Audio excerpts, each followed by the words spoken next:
All right, boys and girls, we're going to finish our David Hockney Landscape. So here are some color, the same color palette as last week, pretty much the same. And water, just like last week.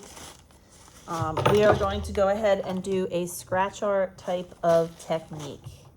So you don't need water to get these paints wet. The water is really only for cleaning your colors. So when you put the colors down, you're going to, actually even before I do that, I'm going to start thinking about, well, actually I could use the purple. I'm going to use the purple. I'm going to make a tree or a bush.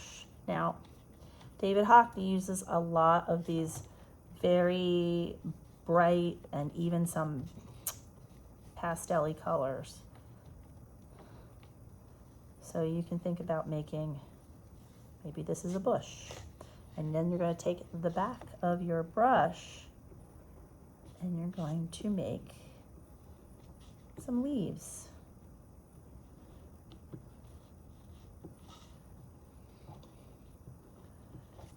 And notice that the other color is going to come through.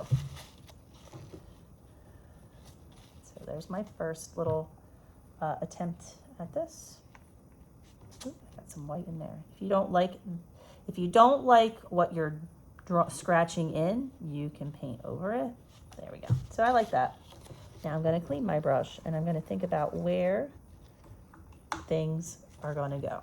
You can wipe it on there, but I would recommend just using your paper towel. Wipe it real good. Perhaps we're going to have some red over here. So I tried to mix white with the color to make it more opaque. However, it looks like some of the colors are still a little translucent or transparent. And you're going to make scratch art patterns. So you put down, and you're going to have to do it in sections. You're going to put down, oh, and here's the idea sheet. I'll try to put, I'll either put it on the board, and you can scratch that in to make the pattern on the farm field. So these are like farm fields. That's what you want to think about. So you want the other color to come through. Again, there's going to be a lot of wiping. I'll give you baby wipes at the end for your hands and fingers.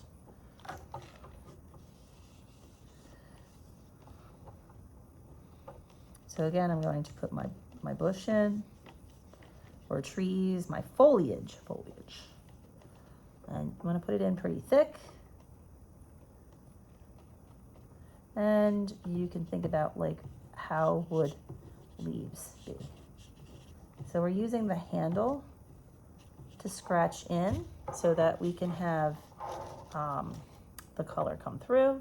I'm going to go ahead, I want to think about opposite or complementary colors. So yellow is the complement to purple. So if I go over the purple with the yellow, when I scratch into it, it's going to stand out. That's what I think. You don't have to use a complement, but I would say probably a darker color. Like I could put it over top of the green. That's pretty cool, right? That's cool. And then you can do.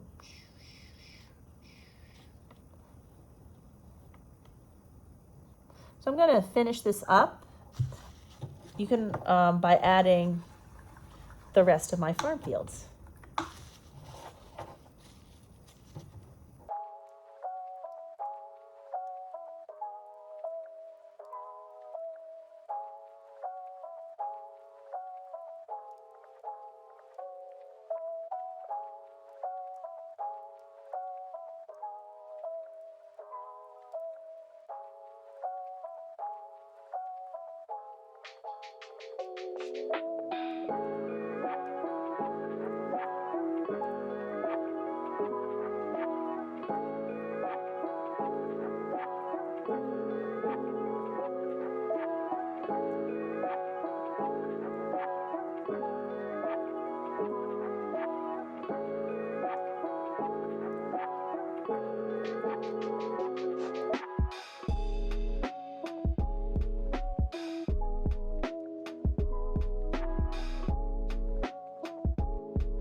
All right, so there you go. I put some, oh, if you want to put more trees in, you can actually, so like these are up close.